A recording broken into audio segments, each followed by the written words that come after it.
what's a good connection question you've learned how to ask? And because with your industry, there's about 4 you're going to ask with your space. I'd have to pull up the scripts we have for your space, but there's about 4 on average. What's one of those that you've learned how to ask that, and how does your prospect react to that? So one of the ones that I really love to start off with is I was just curious. What about the ad made you want to call us and have us out today? Now you said that in what type of tone there? What type of tone is that?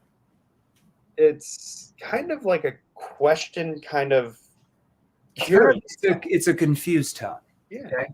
Now, why on earth? Because people are like, oh, why would you use a confused tone when asking a question?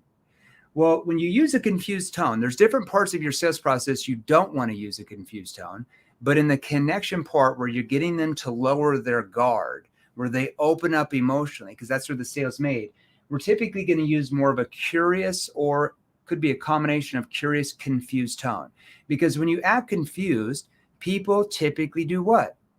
They try to clarify what they've just said. They try to clarify it so you understand better. So it's a way to get them to pull you in. Remember, I talked about getting the prospect to pull you in. So what was it about the ad you saw on TV that caused you to, maybe want to look into this more? See, because I'm confused, curious, and they start to open up. See, that's how they're interpreting that I'm confused. I'm not understanding. And so now they open up. But if I just said, hey, so what was it about the ad you saw in the ad that caused you to want to book with us? Oh, we're just been kind of looking around at some different, windows. And, we got a couple other companies we're going to meet with. And you're just going to get a surface level answer. Because What did you do before? Like, what would you do before you learned any PQ? Why did you call us? And what would they typically say? And they would always say, well, we looked at you online and you look decent. We've got other people coming, we're comparing. Way different answer compared to what you're getting now, right? Yes. Yeah. And notice how he's using a concept that we teach you in our virtual training portals called verbal pacing. Notice how he slowed down the question. Instead of saying, so what was it about the ad that attracted your attention? Oh, I don't know. We're just looking around. It's too fast of a question, so they have no time to internalize what you just asked. Right. But did you notice how he slowed down? There's some verbal pauses in between, and he acted confused, which causes them to what? To internalize what you're asking. Okay, that's good. Now, there's more connection questions you have to ask for your industry, but we don't have time to go through that. Give us maybe a situation question that you've now learned, because in your industry, depending on what you're selling, if you're going windows or gutters or siding, it's a little bit different situation questions, but there's typically 4 to 6 that you should be asking. What's one good one where you're helping them understand what their real situation is? So typically, I like to ask, has this project been on your mind for a while? Okay. Or is this a new concern? Okay, that's a good one. And notice how you're using like a curious tone, so that opens them up. How long has this project possibly been on your mind? That's just another way you can ask that in more of an open-ended way, just so you know. Okay. And how do they react to that type of question? A lot of the time, especially slowing it down, because I'm asking a lot of the same questions, but just differently. You're pacing it out. Verbal pacing it. Yeah. Now I get a lot of, oh, well, we've been thinking about it for 2 years, but he doesn't want to do anything. They just open up. They're like, oh, well. Yeah, because it's how you're using your tone. Your tone can either open up the prospect emotionally, or on the flip side, if you don't know how to use your tone, like before, you would notice they're just giving you surface level, vague, generalized answers, right? And you probably got a lot of, I want to think it over objections, or keep looking around at the end, didn't you? Oh, yeah. Exactly. All right. I digress. Now there's more to it. Now let's answer some questions here. Somebody on Facebook, and I don't know because I can't see because I'm using StreamYard here, so it doesn't necessarily show me who's asking what questions. Hold on one second. Let's see what I got. Okay, somebody asked, is there a specific program you have to start with, or is NEPQ 2.0 the first one? Okay, that's Cynthia. I see you on my phone. Cynthia. We've got 34, 35 different sales training programs now. Typically, the three biggest ones that our clients are in are NEPQ 2.0, which is what Chris enrolled in, and then what's called Advanced NEPQ 3.0, just far more advanced because it's the portal plus 7 training calls a week. So you get a lot more industry specific. It's more role playing, it's call reviews, just get to a different level. And then the most advanced, which you cannot start here, nobody can start here new, is what's called Advanced Inner Circle. That's with me in like really small groups. We only let 50 people a month into that program. NEPQ 2.0, we probably have 2,000 a month that come into that program. 3.0, probably 800 a month that come into that program. So you have to start either at NEPQ 2.0 or NEPQ 3.0. We won't let you start in Inner Circle. You have to graduate 2.0 or 3.0 before you can get into Inner Circle. And sometimes we have about a 2 to 3 month waiting list to even get into that program, to answer your question. Okay, now let's go over here. One more question here. Jeremy Miner, what direction would you point a final expense salesperson with no leads? Jake, leads are abundant in that industry. In fact, we even have our own agency now called Seventh Level Financial Group. That's special. We have like 280 agents. We just started that like 6 months ago. And we do life insurance, mortgage protection, and final expense. Reach out to somebody in our group here because, I mean, leads are easy to get. I mean, we have so many vendors out there selling leads, but it's not just the leads, it's how you're calling the leads that will separate you from everybody else. Because we quite literally have had salespeople in your industry, because life insurance is actually the largest industry we train. I bet you, geez, there's one company we train 27,000 agents in the United States. So we've had clients come into our Inner Circle program that used to say, my leads suck. They're horrible. They never know. They never remember filling anything out. And then a year later, they're making 50,000 every month calling the same age leads. So leads can become good once you acquire the right skills. Now, Chris, in the past, I'm like, I'm only closing 10 to 15%. These prospects sucks. They're not ready to buy, blah, blah, blah, blah, blah. But now he probably realizes like, oh, it wasn't necessarily the leads. It was really my sales ability. Yeah. It's hard sometimes, right? But unless we start to realize like, hey, I'm not making sales because maybe it's something I'm saying or how I'm asking or the questions I don't know to ask that's causing the prospects to say we don't have the money. That's causing the prospects to say I need to think it over. That's causing the prospects to say I need to talk with my spouse and then never get back to you. That's causing the prospects to ghost you when you go to do your demo with their department head or whatever. Once we start to understand that it's our sales ability and lack of, instead of blaming the prospects, that's when everything can change for you. Am I right, Chris? Definitely.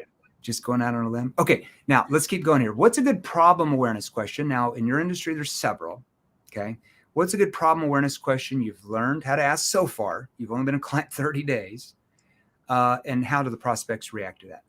So one of the things that I like to start off with is, what do you like about your current situation, whatever it is? I'll use siding for. You're not saying situation. So what do you like about the siding you have now? Right. Now, can I show you a different angle there that you're going to learn if you ever get into Inner Circle or 3.0? Of course. No, I mean, the siding you have is fairly decent. I mean, what's caused you to feel like you might need something different? See how my tone there is? Like I'm like almost pushing them away to get them to what? Pull me back in even more. I just used that the other day. And what happened? He called me back. He ordered windows and siding. I mean, these windows you have, I mean, they're fairly decent windows. I mean, what's caused you to feel like you might want to change them? Yeah. And what did they say to you? Well, the reason why is, what did they do? I don't like the way they look. You don't like, look. Is that it? Is that the only reason you want to change it? He goes, yeah, I don't like the way they look. What don't you like about them, though? See, what don't you like about it? Yeah, it's all in your tone, though. Yeah. If I had just a boring monotone tone, or I sounded salesy or too excited, doesn't mean to sound boring. Right. If my tone was off, they're not going to open up. If I said it like this, that I could say the same question I just said there with a completely different tone. I want everybody to hear how it sounds and how it comes across. I mean, these windows they're pretty good to manufacture. What's caused you to feel like you might want to change? Well, I don't know. I mean, we're still looking around. Completely different answer. So, I mean, those windows, I mean, that's a fairly decent brand. I mean, what's caused you to feel like you might want to replace them? Like, I'm skeptical. Like, why am I even here? Now that gets them to defend themselves on why they wanted me to be there. See what I'm doing there? Okay. All right. That's just a little nibble you guys got there. Let's go for another question here. I think we got some good questions.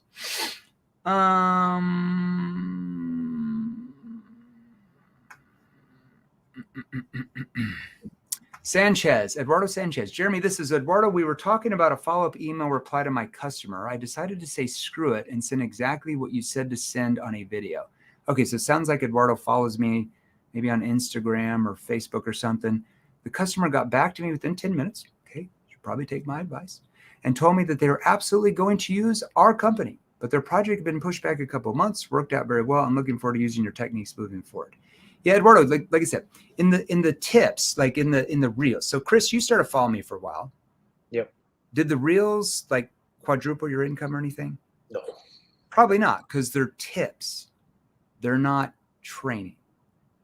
Because you wouldn't know what to do before. You wouldn't know what to do after the tip. You wouldn't know how to react based on what the customer says or asks. You can't know that from a 60-second reel that gets edited. And so half of what I said in that reel is edited out because you can only have a 60-second reel. I think a lot of people follow me. They're like, oh, I'm just going to keep following them forever and I'm going to quadruple my income. How are you going to do that when you're just getting basic tips compared to the training in the portal that no one, how are you going to do that? Okay. You guys are funny. Okay. Let's keep going. What's a good solution awareness question? How do you get them to focus on? So now that you've got them to see what the real problems are, and we just gave you one little example of a problem awareness, what's a good solution awareness question that you've learned how to ask to get them to really see what the future looks like once these problems are solved? So I always like to say, okay, so let's say that I was able to create this beautiful design for you and you were happy to come home and see your house. What impact would that have on you? Good. Yeah. So your tone's good. I reword the question a little bit, but your tone is what makes it much better because the words don't necessarily sell the prospect. It's more of how your tone comes across that gets them to open up. Say that question again. Give me that question. I'm going to help you reword it. Just a couple words. So if I were able to help you create this beautiful design that, you know, for the front of your home, and how would that impact you? And how do they react to that? What impact would that have on you? What do they say to that? Usually it would be the wife's side. Most men don't care what their house looks like. Yeah. But they would be like, oh, well, I would love coming home after work after a hard day. It would make me smile. I would be so happy walking into my house. Oh, why though? Oh, so you got to probe and go, oh, you would. What would cause yeah. you? Yeah. So let's say that we're able to come in. We're able to what? We're able to what? Give me something, Chris. We're able to update your home. We're able, okay, but be more specific because you don't want to be that generalized, right? So, yeah, that broad. It's too broad. Like, give me a specific thing, maybe windows, maybe siding. What do they want, and why? Let's just use a special stone feature on the front of the home. Yeah, we love stone. So let's say that we're able to come in. We're able to design the stone feature where you have X and Y and Z. Like you driving up to that home every day. What do you feel would go on in your mind or something like that? Like we want to get them to visualize them driving home. They see the stone because, you know, we've trained. I even did, a keynote for you to understand. I remember one guy came up to me, he's like, you don't understand. People don't have emotions with siding. They don't have emotions with windows. I'm like, wait a minute. Is it people don't have emotions with window siding, or you just don't know how to get them to open up emotionally? Yeah. And he's like, oh. I was like, it's one of the most emotional sales there are, because the home is very, very emotional, especially to a female. Okay, even men as well. I love people. Okay, and what's a good consequence question? What's a good consequence question you've learned to get them to realize the consequences, or really get them to defend themselves on why they want to change now and do it with you? So let's say we don't do anything, and you push the project off for the next 5-10 years like you have been. How would that make you feel? Okay, good. Yeah, I'd relanguage that a little bit. That's pretty good, though. How did they react to that? Most people say, oh no, it's time, we have to. You know why they're reacting that way? Because everything you've done before that has built such a big gap from where they are to where they want to be, that even if your consequence question's a little off, they're still going to be like, no, I've got to change, right? But once you graduate into the programs, you're going to see some differences there with the kinds. Okay, but what happens if you don't do anything about this? Now, give me something that somebody really wants to change, like a recent sale you made. So, recent sale that I made, their windows, you could stand there and feel the breeze coming through the windows. And what was the consequences of that? Because the breeze is coming in, what are the consequences of having like drafty windows? Their energy bills over doubled. What happens if you don't do anything about this and that cold draft keeps coming in and your bill keeps going up? See, just a way to language that very specifically. All right, that's good. All right, now we're going to go through the presentation. We don't have time for that. What about a good commitment question? How do you kind of tie it up and get them to commit to take the next step and purchase? Some people call that closing. We call that commitment. Yeah, no, this is my favorite part. And I'm sure that I can learn from this, but John, Mary, we've talked a lot today, and we've covered so much information. Do you feel that this is the right solution for you? Okay, good. And how do they react to that? Yes, definitely. Yeah, you're either going to get this, because you've built such a big gap, you're going to get one of two answers, and either or is fine. They're going to be like, oh yeah, for sure. Or you're going to be like, yeah, we really do, but, and then they're going to tell you their concern, which is what you want, rather than them saying, I just want to think about it. And you don't know what their concern is. Now, we train you in our virtual training platforms how to get them to open up about what they want to think about, which is the real concern. But those are the two answers you're going to get. Either they're going to say, oh, I really do. And you're like, hold on, why do you feel like it is though? Feel, not think. Feel it is though. Because we want them to stay on their emotional side of their brain, not their logical side of their brain, because human beings don't base buying decisions on logic. It's 100% emotion. Brain studies proved that decades ago. Okay. Now, I think this is a good question here. Let's see. Chris, how long were you following him for? How many podcasts did you listen to? So I was following for about 2 months. Okay. Before I jumped in. So really new. And as far as podcasts, I have gone through at least 100 episodes on the podcast. Now, is it the podcasts that help you go from $4,000 a month to you made $60,000, a little bit over $60,000 a month in commissions this month, or the actual virtual training courses and the training that we do for clients? The training, yeah. Why not the podcast? I didn't know how to use it. Yeah, I mean, how would you know from a podcast? I love you guys. I would have just listened to the podcast or watched Jeremy on 100 reels and somehow magically quadruple my income, even though I don't know what he says before or after. If the prospect says this, I don't know what to do here, and I don't understand how to get there to let their guard down. I'm going to try to. There's 112,000 pieces of the puzzle, and I'm going to somehow magically try to put them all together myself. It doesn't work. Probably. Well, I mean, it might work, 15 to 25 years in, if you guys want to keep losing all that money for 15 to 25 years. It's a lot easier just to get in the next month, do what Chris did, go from $4,000 to 60 grand. Okay. Now Jaden says, I think this is a real question. This is really good. Jaden says, how do you get NEPQ to stick? I've joined NEPQ 2.0, but I'm having trouble getting it to stick. Tell him.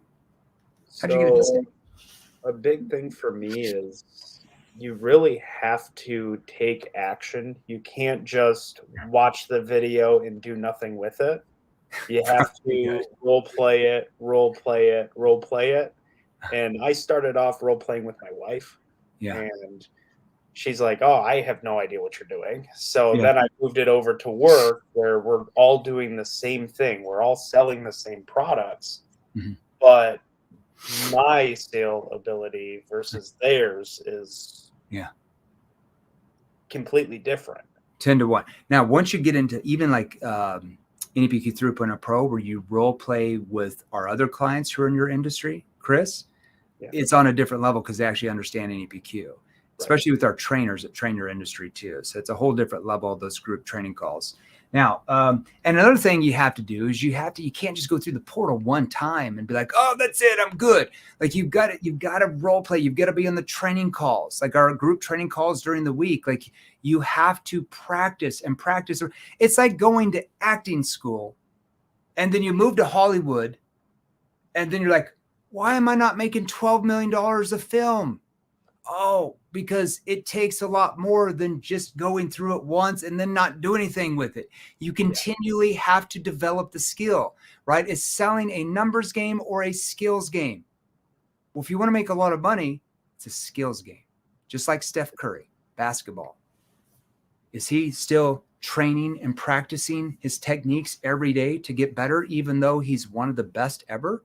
Yes. Well, you're damn right he is, because he wouldn't be a starter on his team if he didn't. In fact, if Steph said it's a numbers game, just shoot it as many times as you can, it'll eventually go in, would have never made it into college basketball, probably not even high school basketball. Mm-hmm. He realizes it's a skills game, so he's developing his technique and he's studying and he's rehearsing his skill every single day, just like actors and actresses do that make millions of dollars. That's why they do that. Salespeople are in the top 1% income earners in our industry, like Chris is now, is because they're developing the skill every single day. So Jaden, hopefully that makes sense. You got to keep developing 100%. All right. Curious about Monica, curious about what your closing percentage is now, Chris. You mentioned it was 10% before. Yeah. So if we include non-eligibles, which we call credit denials, things along those lines, I'm closing at 85% right now. Okay. Well, don't include people who get turned down for credit, because if they get turned down credit and they don't buy, then that's not a sale. So like people who actually purchase, it used to be 10%. What do you have now? I'm at 54%. Okay. So 5 times more. Now, are you selling more? Because typically it's not just the closing percentages, but it's the ability to understand how to close much higher products and services than before, right? What's changed with that? So on average, I was closing deals around $10,000 to $15,000 before. Okay. My best week ever, which was 1 or 2 weeks ago now, I closed $39,000 in commissions that week. And I was, I don't know. So what was your average order size? It used to be 10 to 15,000 per order. What is it now? So I've closed a few jobs ranging over $100,000. So my average ticket now is about 40 grand. Okay. So your closing precision went from about 10 to 15% to 54%. Yeah. Okay. In the first 30 days, that'll just keep improving as you keep developing the skill, because there's still some things you won't be able to master in 35 days. I just can tell you, right? There's still things you're missing that you'll learn as you get into other programs.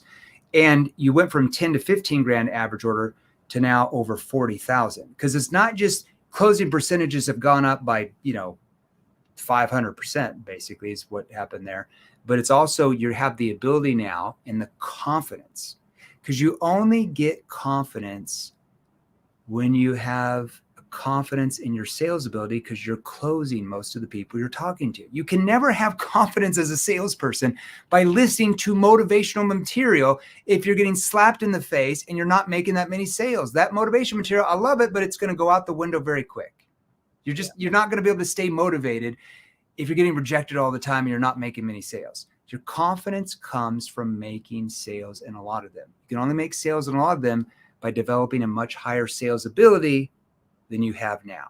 Correct? Yeah. So you're making way more sales, closing percentage, but the average order is way higher because now you have the sales ability and you know how to build a gap where the prospect's willing to pay way more. So those prospects that said they didn't have the money that are now spending $100,000, they always had the money. They just told you they didn't have the money. Or they told you they didn't have the money, but they weren't really open to going and finding the money. But now they're more open to do that. Am I right? Right. Okay. Kevin, live, you're awesome, Jeremy. If you put in the practice interviews, career changer, I love solving my prospects' problem. Congratulations, Kevin. Good for you. What training program are you in, Kevin? How many hours should we be sharpening the axe daily out of 8 hours a day? From somebody on Facebook. How many hours? Okay, Seth, how many hours should we be sharpening the axe daily as far as training? So, I mean, that's a hard one. I typically work 12-hour days, so it's kind of up in the air, but every time I'm driving, I'm listening, I'm going back through the portal. Okay, so but that's still hours every day that you're putting in, right? You're just doing it in the car. Here's the thing. Here's to answer your question, Seth. What are you listening when you're driving down the road, Seth? You got lots of time to learn how to sell more. It just depends on what you're listening in your car. My good friend Brian Tracy, been a sales trainer for 45 years. First event I ever went to as a salesperson, I was 21, said, use your car as a university on wheels. And that's what I did. Literally till this day, I just really don't listen to music. Now, some of you are like, oh no, I need my music. Well, have a cheat day once a week where you listen to all music on the weekends. But during the week, Monday through Friday, you got lots of time to learn how to sell more, right? Yeah. So Chris, if you're driving from appointment to appointment, you're going to, drop off the kids here, you go into the grocery store, you're probably listening to sales training probably at least an hour a day. I'd put 4 to 5 hours on. Yeah, because you're driving all over. So you're getting 4 to 5 hours every single day. So if you're getting 4 hours a day times, let's just say 5 days a week. Let's say Saturday and Sunday, that's my cheat day. Chris is listening to Taylor Swift and AC/DC, whoever your favorite people are, whatever. So that's 20 hours a week. That's 80 hours a month. That's almost 1,000 hours a year of acquiring more advanced sales. And you guys wonder why he's kicking your butt? Well, and I was listening to music beforehand. Yeah. And how much money was that music making you? Nothing. Oh, zero bagels, right? So you guys got to decide, is it worth it just to listen to your favorite band? You don't make any money from it. Or you getting into our client portals, you start listening to the training as a client, and now all of a sudden you make 4 times more. Which is more worth it? The music from Taylor Swift are making 4 to 5 times what you make now. You guys have to decide. Like I always say, success is just a choice. Choose well. So people say, I don't have time to learn. Oh, okay. Well, nothing I can do if you don't have the time. I guess the music in the car is more important than acquire more skills to make more money financially for your family, for sure. Yeah, Metallica, definitely more important. Taylor Swift, love her. She definitely has to make more money. I'm just going to have to give up my family's financial future because I really got to listen to those songs. Yep, 100%. Doggone it. All right. Chris, any last words of advice before we get off here? No, for me, I jumped right into it and I don't have any regrets. Good. Get what you can pay for now and figure it out. Yeah. So James, Client Portals, we have 34 different sales training programs. I don't just do reels. Those are just little tips. They're not training. None of that's industry specific. It's tips. We have training portals. Chris has one that's 44 hours. Plus he has group training calls during the week. Chris, make sure you find out where those are at. You haven't been on them and they're archived for you. Especially mine, you want to listen to that because it's really going to help you a lot. Okay. Just so you know. Okay. Damn, you're hitting me below the belt. Jessica says, no more Swifting in the car. Jessica, how much is Taylor Swift making you every month? 0. Listen to Taylor on the weekends, Monday through Friday while you're driving around. If you're one of our clients, get into our virtual training platforms and the recorded training calls for our clients. And if you put in the time, even a third of the time that Chris is making, it'd be really damn hard to not at least double your sales, what you're making now. Like almost like you'd have to like try not to make more money. Like you're just, I don't want to make more money. In your mind all the time, subconsciously, like you have no choice. It just comes out. Is that how you've gotten pretty good at tone so far? Yes. You can't learn it overnight. And yeah. Now, some of you are in our objection handling one. That's good, but it's only for objections. Yeah. What questions are you asking to get them to lower their guard? Nothing. We're just fighting them at the end. Yeah, you're just fighting them at the end with an objection handling portal. No, it's good. It's good to have that. But when you become a client, even if you're in NEPQ 2.0, especially advanced 3.0, you know exactly what to say and ask from the moment they say hello on the phone, virtually, or in person, B2B or B2C or door-to-door or B2G, business to government. That's going to get them to let their guard down. That's actually going to prevent most of the objections you're fighting with them at the end. And the objection obliteration, that's meant to be more of a bonus. If you learn NEPQ like Chris is talking about, how many objections do you typically get now compared to what you did before? 1 or 2. 2 is like, if I don't do a good presentation and I don't ask my questions the way that I'm supposed to, I get 2. Yeah, but typically what our clients tell us is usually their objections minimum usually get chopped in half. Yeah. Some people say like my objections are 75% less. Hey, I'm going to go on a limb. I'd rather prevent objections from even happening in their mind rather than fighting them at the end. It's just way easier to sell. You just get way more sales. Anybody who buys into the myth from sales training that says the more objections you get, the more interested they are. No.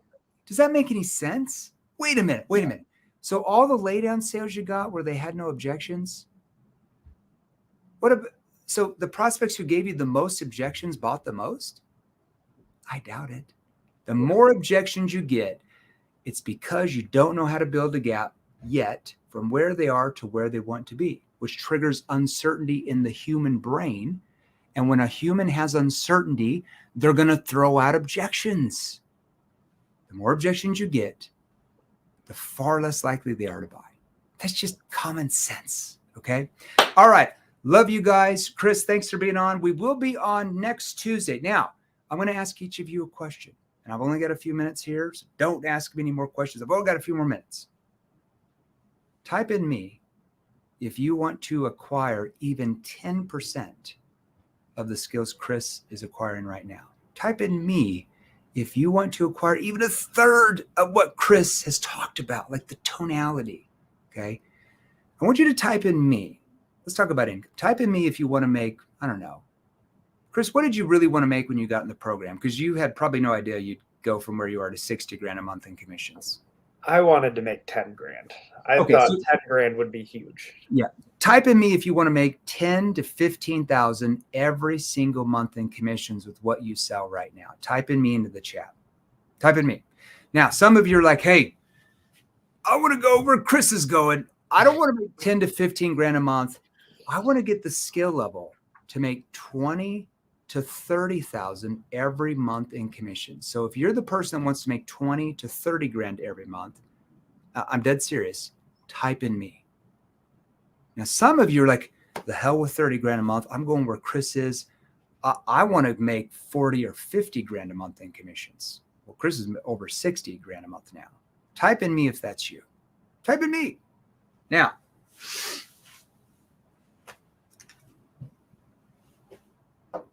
how are you going to do that?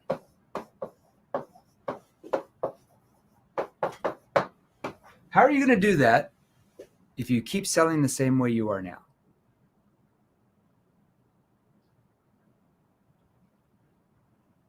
Somebody tell me in the comments, how are you going to get to the income you said you wanted to make if you keep selling the same way you are now.